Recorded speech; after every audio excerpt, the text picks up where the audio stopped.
Hi friends, I am Askan Sayed from my channel Ilm or Agahi.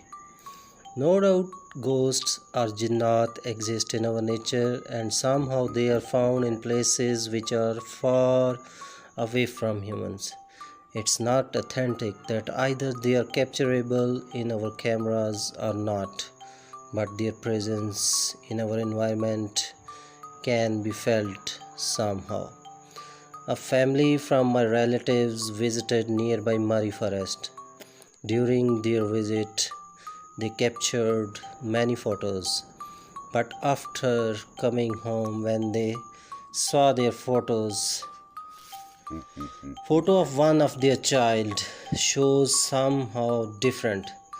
See the photos and conclude that either it feels spooky or the images shows the reflection in front of child or of a ghost or not.